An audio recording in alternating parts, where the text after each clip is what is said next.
this is one of our most haunted rooms. This room, we believe, was the surgical room when it was a smallpox hospital.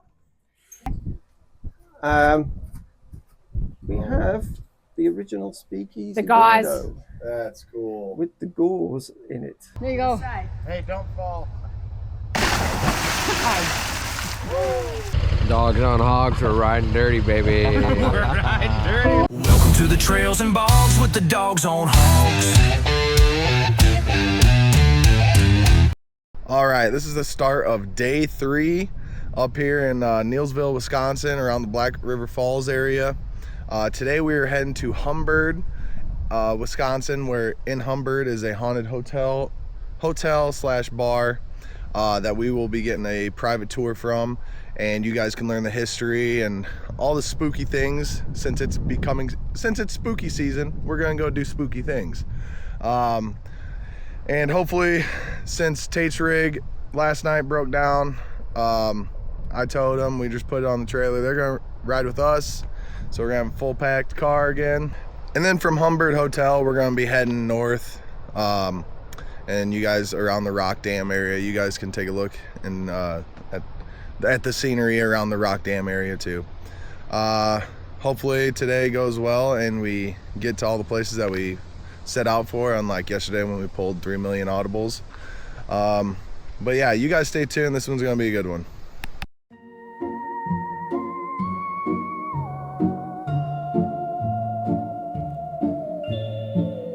Down the road where the shadows crawl stands a place with no light at all. The Humbird Hotel waits for night to fall. The floors creak loud like a banshee's wail. Whispers slither through the air so still.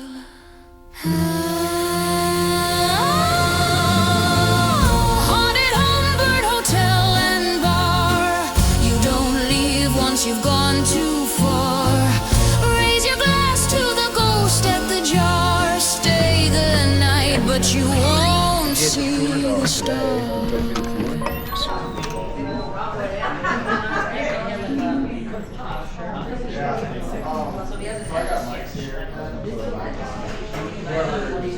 Well, we were living. I'm originally from Rice Lake, Wisconsin, but we were living out in Massachusetts, and we wanted to get out. We wanted to come back to the Midwest and everything, but we were looking specifically for a haunted property. And it was funny because we didn't tell anybody that we were looking for a haunted property.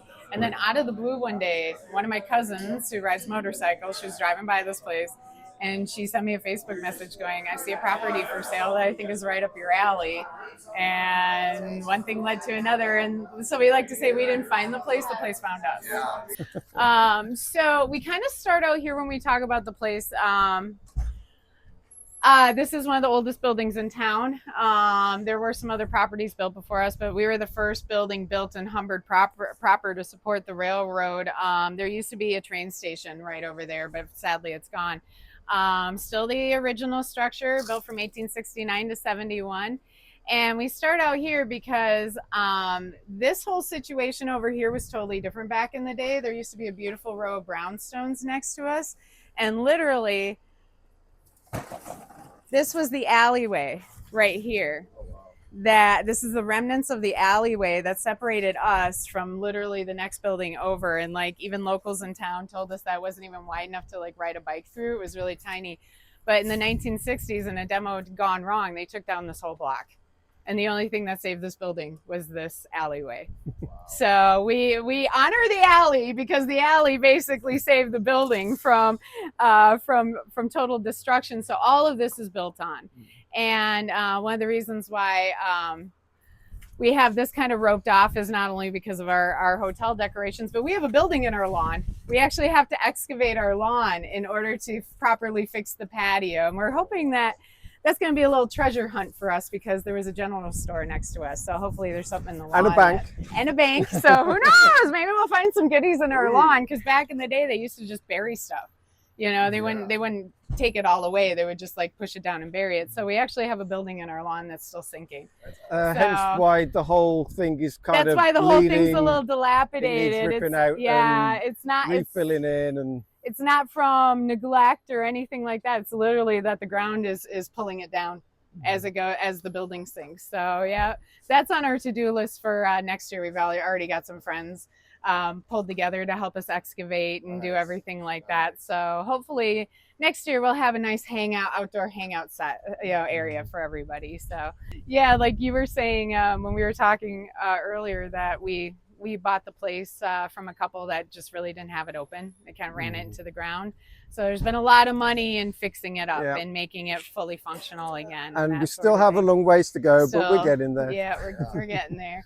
And there are separate entrances. Obviously, there's the bar entrance, and then there's the hotel entrance. So people can come in and out, even late at night. And do you guys do direct bookings? Absolutely. Yeah, we're not on like Airbnb or any of those websites yet, because they just want such a huge chunk. Oh my gosh, the amount of money they want, and for a small business, that it's sometimes a little hard to deal with. So right now, but people can book straight on our website, call us, that sort of thing. We do have the technology, so even if you're not a talker and you just want to book online, you can do that. I'll be putting your guys' website for everyone to check out. Okay, well, beware of the ghosts. Yeah, beware the ghosts. But yeah, just wanted to congregate here for a second to point out we do live here. So yeah, my husband and I live on site, and we have the other half of the first floor. So the bar is one half and we have the other half. And yes, even though we're haunted, this is why we tell people you have nothing to be scared of. Because if there was anything evil or bad here, we wouldn't be living here. So yeah, we would not, put ourselves through that. But yeah. I mean, we experience things every week. Something's happening. We'll hear noises above us. Our cats pick up on stuff. So yeah, it's there's always something. Always something happening. We are a boutique style hotel, which means that there are shared bathrooms, because this place has been also a Masonic lodge, a smallpox hospital, a brothel, and a speakeasy on Capone's route. Oh, wow. So Highway 12, which is right here, right next to us, that was Capone's highway. It was the original highway to go from Chicago all the way up to his hideout in Couturier. Pretty much any bar on Highway 12 was part of his rum running. So we'll show you evidence of our speakeasy in our basement too. So obviously back in the day, like with a brothel, you didn't get a bathroom, you got a bed. That was it. So some of the rooms are a little tinier, but we'll go from like. Yeah, it might be a bit of a squeeze in that room. Might be a squeeze. Yeah, some people may have to filter in, filter out. We've renamed. We went through when we first bought the place. All the rooms have very generic names, like the pink room, the red room, stuff like that. We're like, yawn. So we've gone through and we've renamed all the rooms to be honoring either historic people who helped build the town, build the property, or important people in town. This was my little nod to my family. So my cousin Rick Halverson, who lives in town, he is one of the most winning lumberjacks of all time up in Hayward. He's in the Guinness Book of World Records and everything.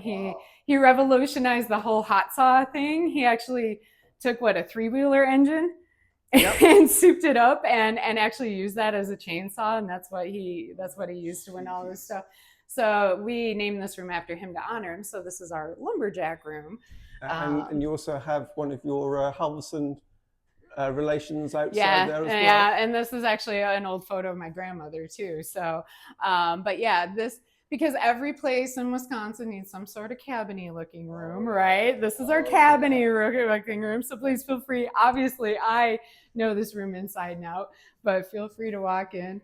This is one of the few rooms that actually has a closet in it too, because back in the day, people didn't have Savers or cheap places to shop for clothes, so they had like 2 pairs of pants, 2 pairs of shirts. That's about it. So closets weren't a thing.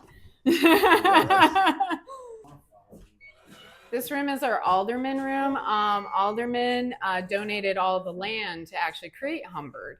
And he did it when the railroad was coming through. He saw the need to help create a town to support the railroad. So we like to say without almond aldermen, we wouldn't have had the mean streets of Humbird that did bring the likes of like Al Capone to us. So this is our gangster room. And we're going to be revamping this one up and leveling it up a little bit more, but we're slowly turning it into that very monochromatic Art Deco feel in here, reminiscent of the 20s and the 30s.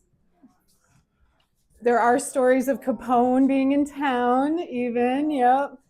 There's one story of his car breaking down in town, and a local mechanic fixed it, and Capone was concerned that he was going to call the cops on him. So he even grabbed this mechanic and drove him out of town with him and forced him to walk back, basically. Oh, don't mind that. It's just the weekly purge siren. Oh. Time to purge. No.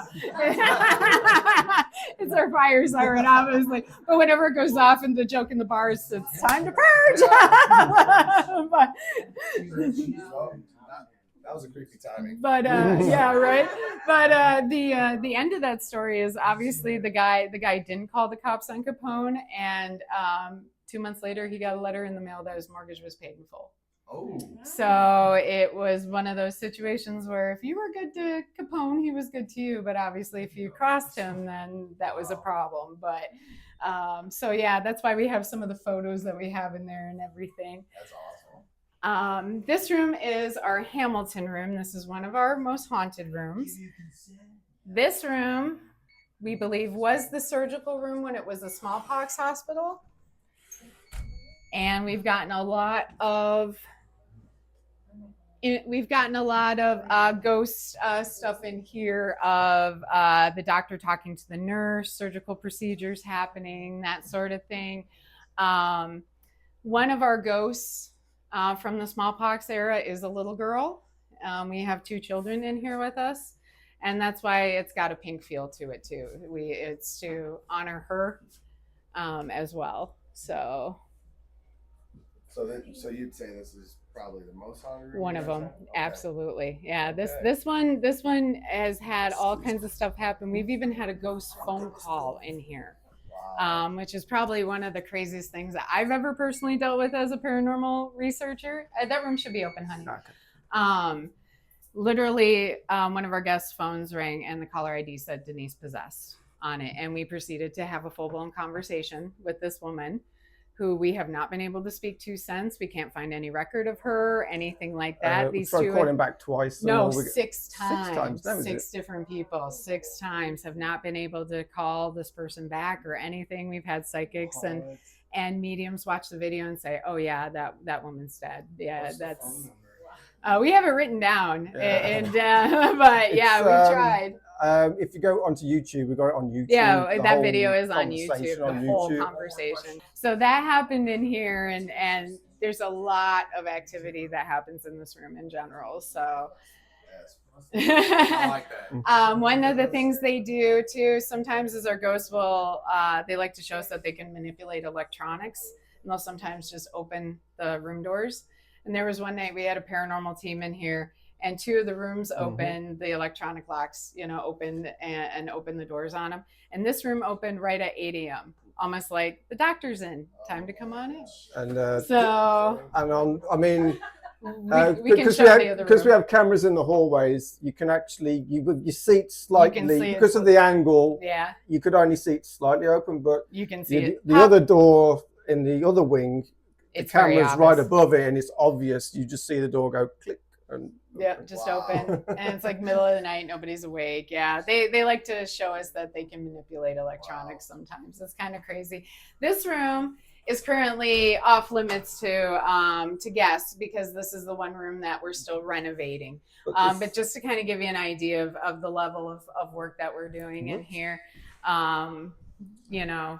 fully gutting, carpeting, and we had to patch repair the walls even because it was just the walls were. When you can't tell the color of the carpet, it was like, this room needs a refurb. But this room's actually named after J.C. Hahn. Yeah. He owned the property in the early 1900s. It was a saloon and confectionery when he owned it. So we're honouring the room to his family, and we're trying to do it in a kind of Wild Westy sort of style in here. So yeah, be a lot of copper and gold in here Yeah. and stuff like that. Yeah, and a little bit more masculine feel with some of the colors and everything. But yeah, JC Hahn, as far as we know, was the first owner to have it post brothel. So he brought it back to a house being a respectable house, and he did some renovations in here, and those renovations are basically how the place is today. So we thought a fully gutted room should be named after the person who kind of brought it back to a respectable place. And so does every bathroom have a shower? Yep, there's 2 bathrooms. Each bathroom has a shower. Like if you step in here, this one's actually behind the door. Okay. This was a bathroom we had to completely redo. When we came in, there was no floor. The walls were out. They had a burst water pipe and just left it. And so this is a completely redone room by us. Yeah, So very nice.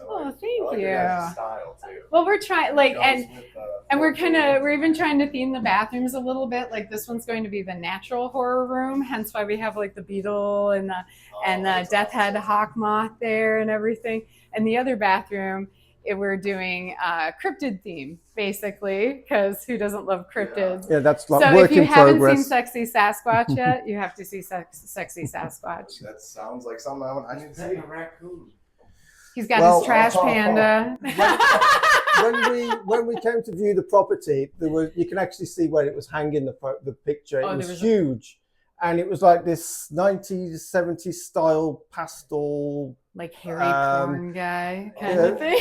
It was basically this guy laid out, and it was he had his leg up, but so you couldn't see anything, that kind of thing. Well, But it looked awful. It really did. And then we took it down. A local bought the picture off us, and then we saw this. We thought it's like the hairy it's like, 70s. It's like the picture that was there, but better. It works for everybody now. Yes, it does. And actually, yeah, we have to get in here. We recently found out that there is a cryptid legend even of our own pond here. Lake Emerson, author Chad Lewis, who we recently met at a convention, told us there's a beast of Lake Emerson. So we have our own Loch Ness monster even like right in town. That's cool. So yeah, we've been meaning to pull up the old newspaper articles about it, because apparently it was a big deal back in the 1940s that there was, a little Nessie in our own pond. So yeah, That's cool. That's neat to find that stuff. right. I mean, there's so much missing history, especially in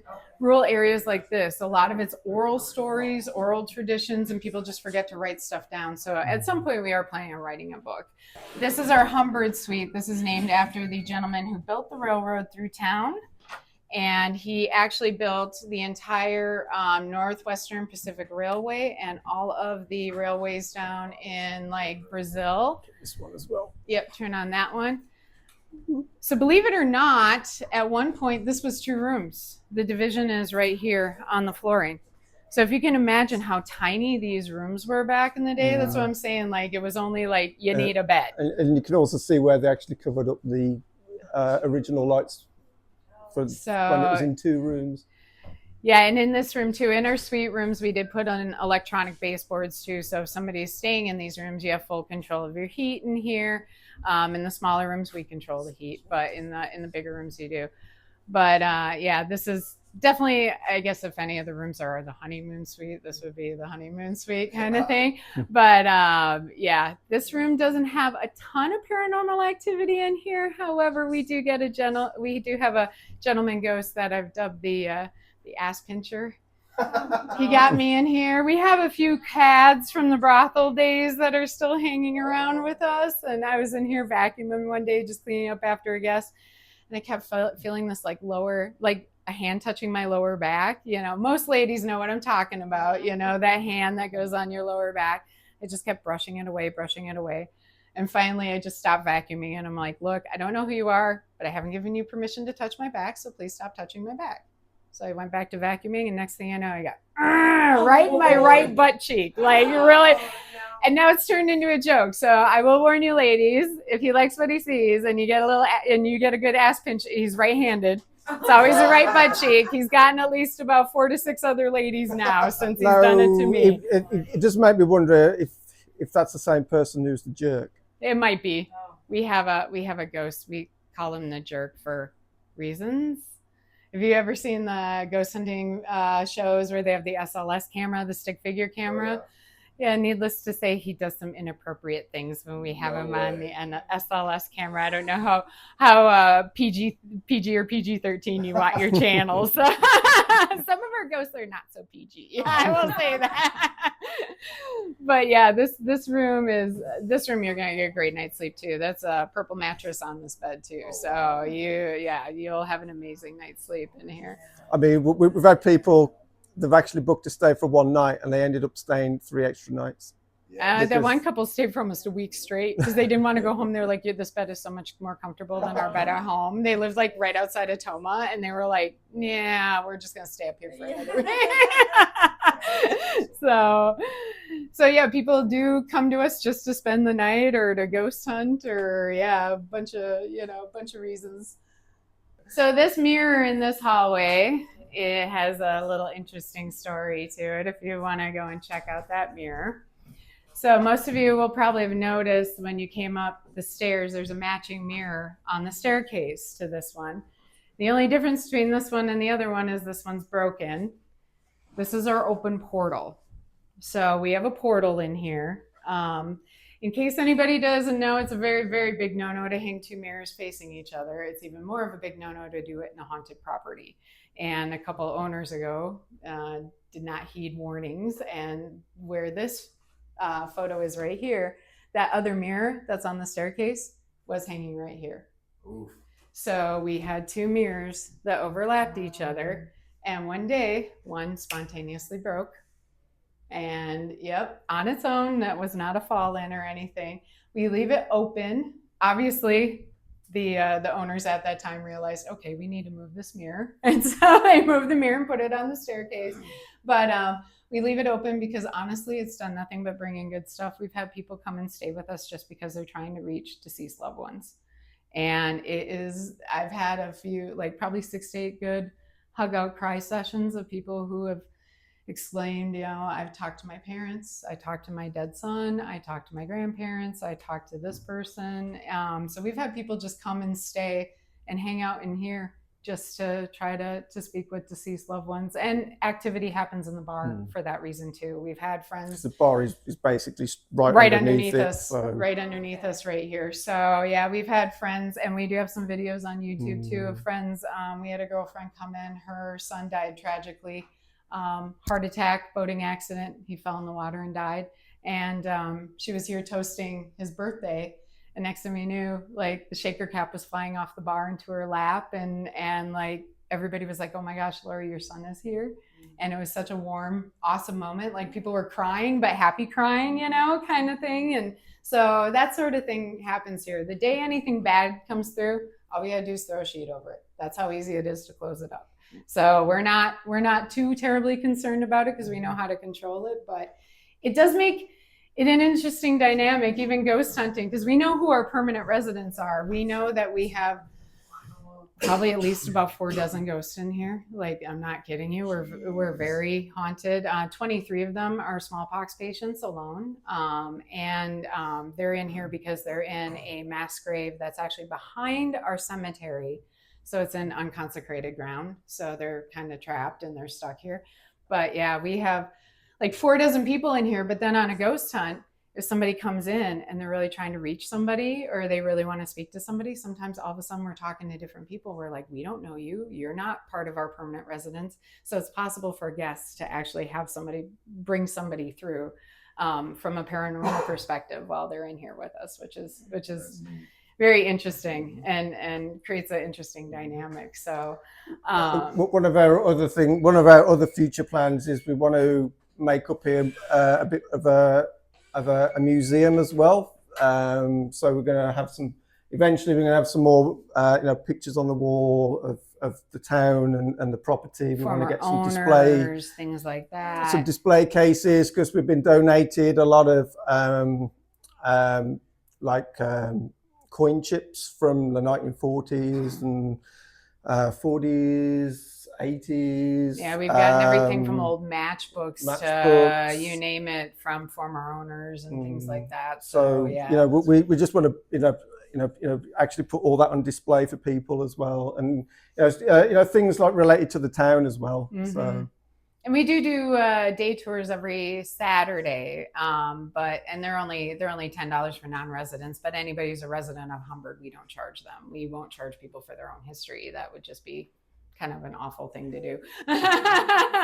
But our last room. So at one point this was 9 rooms, believe it or not. Now we're down to 6. This is our last room, the King Suite. And I know every hotel has a King Suite, right? But ours is actually named for the guy who built the property. His name is George King. So it's actually the actual street outside is actually called King Street. Called King Street for that so reason. We thought, we'll call this King Suite because it's facing King Street. So. But come on in. It's our other suite. There's plenty of room for you guys in here. This one, you can obviously see the division of where the 2 rooms used to be a lot better because the walls are still here. But this is a room that, this is a hide-a-bed too, so we can easily get like 4 people in this room with no problem. We are looking at getting a hide-a-bed for the other room too, just to make it more user-friendly, because that chaise lounge is nice and everything, but I mean, nobody wants to sleep on that. But yeah, this room, we firmly believe is the former room of our Madame when it was a brothel. So Miss Minnie hangs out in here, that's her name. And we know that from ghost hunting and from doing historical research. That's one thing when you own a haunted property, you are naturally a historian too, because obviously we have to look up who we're talking to. We have to figure out who are these people and where did they come from. But Miss Minnie, and there's definitely some other brothel ladies who are still here, and they have another ghost with them from that time. His name is Ed, and he's told us he was a former sawmill worker and worked on the railroad and everything. But he's here to literally protect the brothel lady ghosts. That was kind of what he did back in the day, and so he still does that to this day. And that creates an interesting dynamic in here. I'll do a long story short. We had a boyfriend girlfriend in here one night, staying the night, and he came unannounced. He came unannounced. She actually came here to spend the night with her grandfather on a ghost hunt, and he was a very jealous type and didn't believe that she was here with Grandpa. So he came knocking on the door to make sure she was here with Grandpa. Very jealous type. Well, apparently he was up here giving her an earful and just blah blah blah blah blah. All of a sudden, he totally went quiet. His face went white, and he just was like, "I gotta get the hell out of here!" And he beelined out of the room. And we only knew this because obviously we have no cameras in the bedrooms, but we have cameras in the hallways. And all of a sudden, we were reviewing the cameras in the morning. We see this guy running down the steps at like 4:30 in the morning out the hotel door, just beelining out. So of course, we asked Grandpa and her the next morning, "What did he see? What happened? Are you guys okay? What's going on?" They were like, "We have no idea what he saw." Grandpa was sitting here watching TV. The girlfriend, his granddaughter and her boyfriend were over here on the bed, and she didn't see it. Grandpa didn't see it, but he saw it. And so we believe that Ed intervened and said, "I don't like how you're treating this woman right now, and you need to go."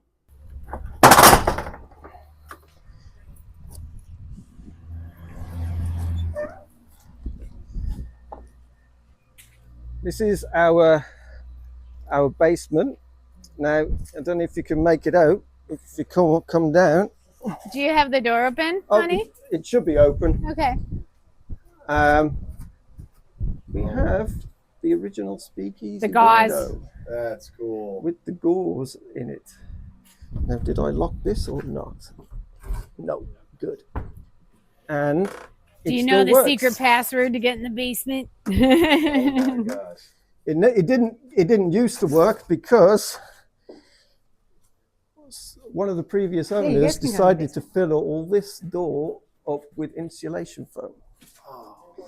So I chipped away at it and got it working again. I believe that this may have been the enforcer's room.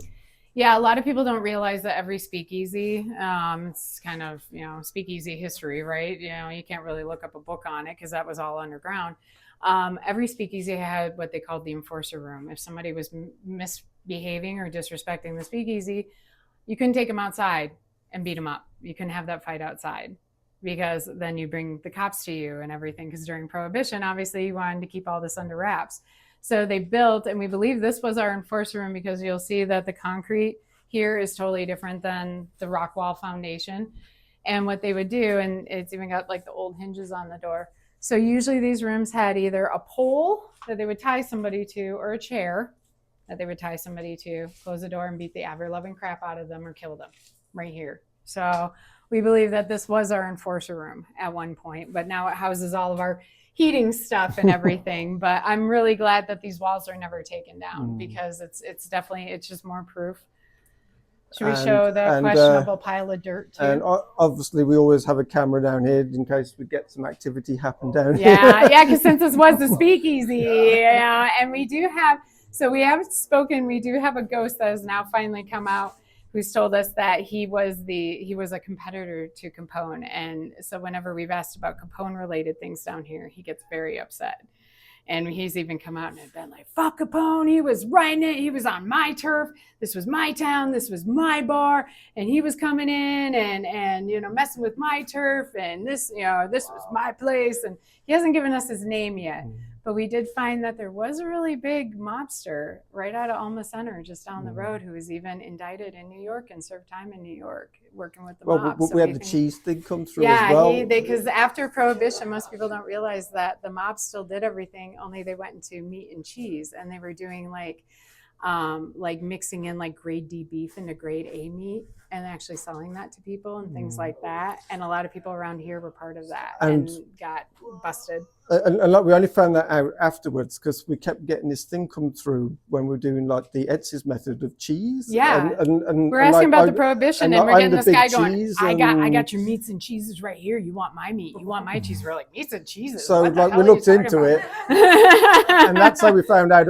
Because like we didn't know. We didn't know about the whole cheese and meat aspect to do with the mob. And then afterwards we looked into it. Why are they talking about cheese? Oh, look at that. That's exactly what they went into post-Prohibition. How crazy is that? So that's the other cool thing when you're ghost hunting too, is like you get exposed to history you didn't even realize like happened. It was like, oh my gosh, really? I will have to get the lights. Oh yeah, you got to show them the questionable pile of dirt. This is our other great mystery. Bear with me. Besides the mystery that is our lawn and what might be in our lawn, this is our other great mystery in this place. So yeah, this is our questionable pile of dirt. And it's a big question because obviously, if you look down, this is a concrete floor. The whole basement is concreted. There's absolutely zero reason why there should be an amount of dirt this large down here. So we, again, great mystery. We have talked to every single former living owner, what's in the questionable pile of dirt, as we call it. And every single one said, we have no idea, we decide not to touch it. And of course, curiosity is going to kill this cat. I have to touch it. So we are slowly going through it. If you, we do sell basement dirt in small little vials upstairs, and that's where we take it from. But, it sounds morbid, but I'm really hoping we find bones in here. Because if we found some gangster bones from the speakeasy time or something, you can't buy that level of press, right? Like the news agencies would be on us in a heartbeat. So it's something we're slowly going through. We're taking our time with it, even though we'd love to just dive into it. Again, with everything else we have going on, it's one of those mysteries that's just kind of taken a back seat. But it's also kind of fun to just have it here too and wonder what's going on with it, because there's no reason why it should be here. It doesn't make any sense. So yeah, why is this here? We don't know. And we hope to find out.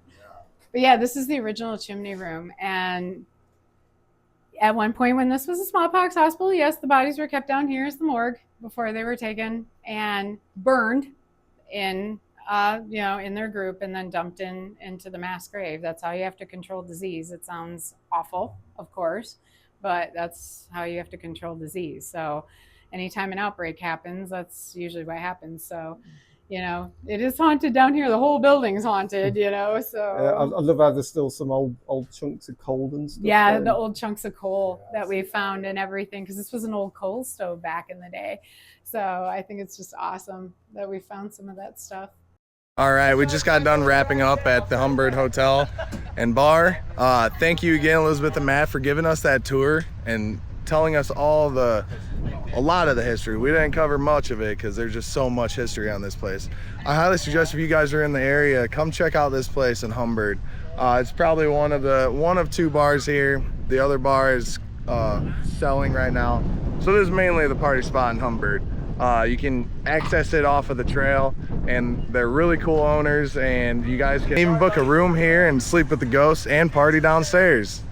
We're gonna be heading to Doc's bunkhouse now, and then we're gonna be hitting that Rock Creek Dam loop, and yeah, so you guys stay tuned.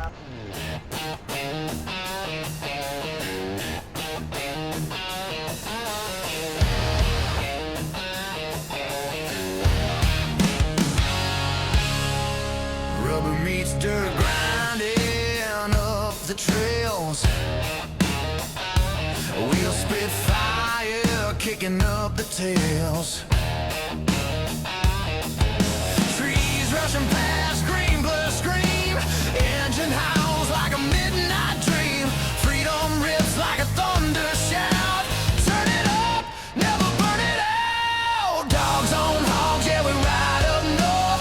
Through the woods, through the mud full falls. Wisconsin skies open wide, we roar. Dogs on hogs, always wanting more.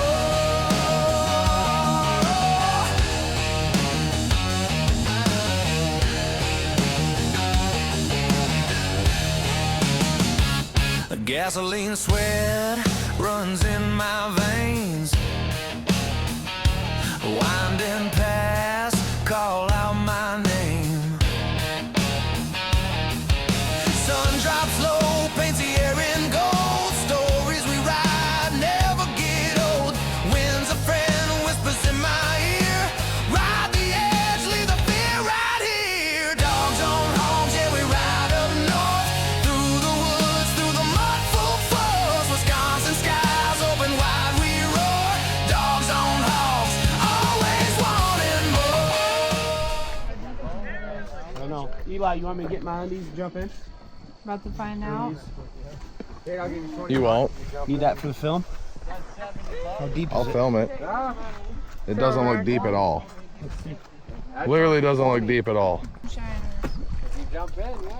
Oh, that's deep enough. I'll do it for 60. God damn it. Shut up. Are you will? No, he won't. 60 cash. Show it right now. Do it for 55. I got a 20. I'll do it for 50. I got a 20. That's deep. I'll do it for $10. You're in. Yeah, you're Get tagged the in. skivvies. Look at that. That's a perfect diving spot right there. I'm going off of this. I'll do it right now. I said $100. I will do it. Yeah, someone's got to do this. I'll pay. My highest dollar is $50. I will do a backflip off of this for $60. Huh? I will do a backflip off of this for $60. Cody, be careful, Cody, wait. Careful. Get out of the way. Oh, you guys are gold. Oh, you're good. You're 6 foot. 6 foot. Fucking little cannonball. Cody, ready? Three. Go!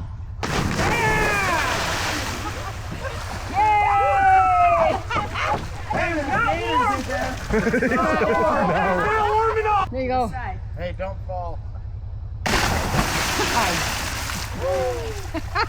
I see it's warm now. How you guys do that? I got a towel. Look like you're jumping in. Here, you want my shirt?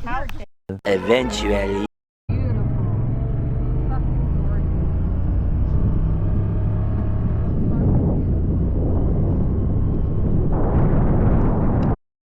All right, here we are at Lakeside Bar and Grill, where you can get fuel and you can get food. So if you guys are around this area, following the same tracks we are, this is definitely where you guys want to go to get fuel and some grub. That'd be $5, please. I'll just take one of these. Thank you very much.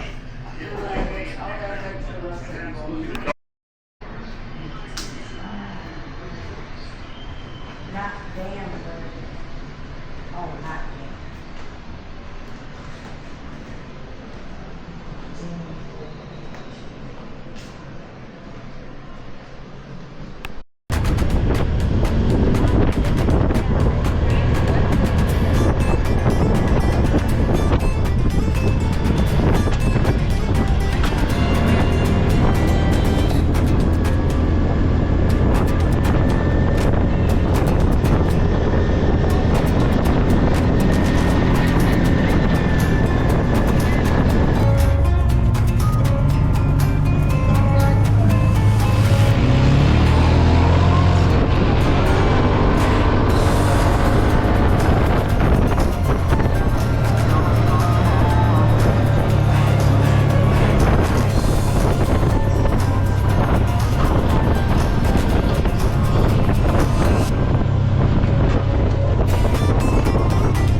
Did you see that 10-point buck back there in the logging field?